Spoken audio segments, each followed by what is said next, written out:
As I sat with Karen Spates on her porch in Norfolk, Virginia, it suddenly started to pour, and her street and driveway began to flood.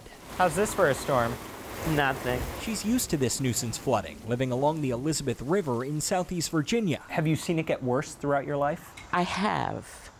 And to be honest, I didn't pay that much attention to it. But now a heavy storm at high tide can leave a foot of water in her home. It's almost like it has to be the perfect storm. That's when I'm afraid. So let's verify.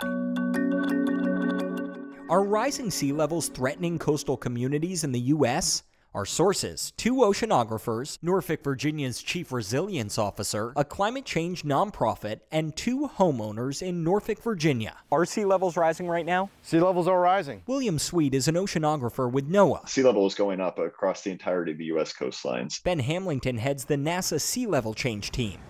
Both agencies monitor sea levels using tide gauges, a century-old technology, as well as satellites. Their data show the sea level along parts of the east and Gulf Coast is rising an inch every 5 to 7 years. What's causing this? 2-part ice melt, 1-part thermal expansions. Global warming is melting glaciers and sea ice, adding water to the ocean.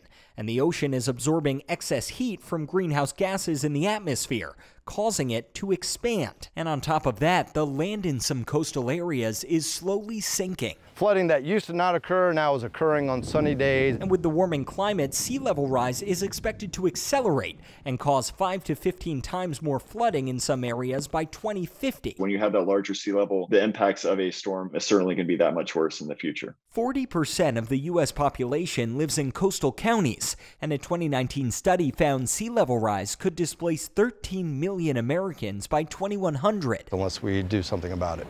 So we came to Norfolk, Virginia, a city making urgent moves. Here in Norfolk, the water is rising faster than anywhere else on the East Coast, up 1.5 feet over the past century, and expected to rise another 5 feet by 2100. Where we are standing safely, in coming decades, we'd be standing with waders on in the same spot. Skip Stiles heads the nonprofit Wetlands Watch. He showed us the Larchmont neighborhood, where streets flood on sunny days. Well, usually they're fishing here, but I guess it's been too hot lately.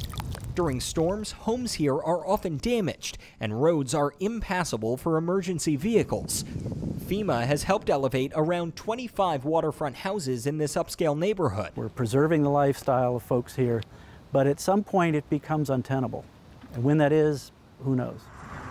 Norfolk has 10,000 homes in a severe flood hazard area. So that's why we're trying to stay out in front of the problem. Doug Beaver is the city's chief resilience officer. They've launched one of the boldest resilience plans in the U.S. to combat rising sea levels. They've nearly finished this 11-foot berm and 2 pump stations protecting the Chesterfield Heights neighborhood, paid for with a $112 million federal grant. And it's just the beginning. They want to raise the downtown seawall, build new barriers, elevate roads, and improve the city's stormwater system.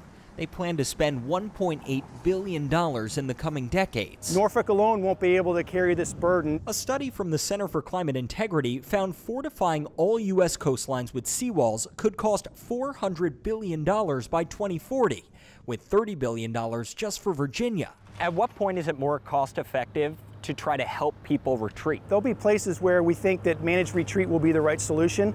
There'll be areas that we think elevating homes will be the right solution. And there'll be places where we think projects like this will be the right solution.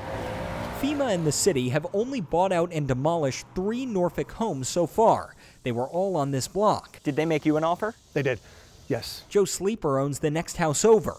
He turned FEMA down 3 years ago to avoid a financial loss. But now he'd reconsider. It would be easier than trying to sell it. There are nearly 1,000 Norfolk homes on FEMA's list of severe repetitive loss properties. Karen Spates' house is one of them. She grew up here and now lives with her 93-year-old mother. They've suffered 3 severe floods. She now pays $400 a month in flood insurance. How difficult is that? It's very difficult. I could not sustain that amount. The only way to drive down the cost is to remodel. Did you think about selling? Property value has already gone down. What would I sell it for? So she just took out a $100,000 loan to fortify her house instead. The flood insurance should go down.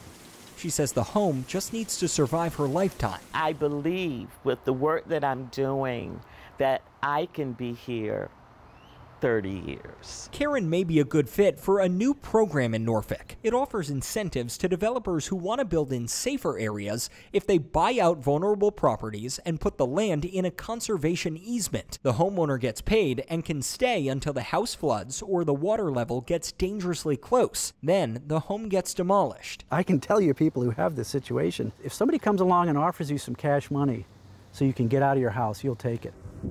But the city stresses there are no plans to flee the waterfront. Well, this project right here will last this community 80 to 100 years. So we would hope that we will get to a tipping point of that curve not continuing to rise. So you're hoping this will buy you enough time to actually fix the problem Yes. of rising sea levels? Yes.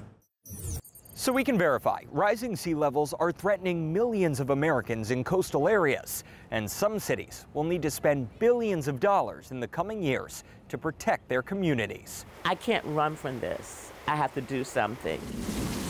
And if it doesn't work, all of us are in trouble. With your Verify, I'm Gabe Cohen.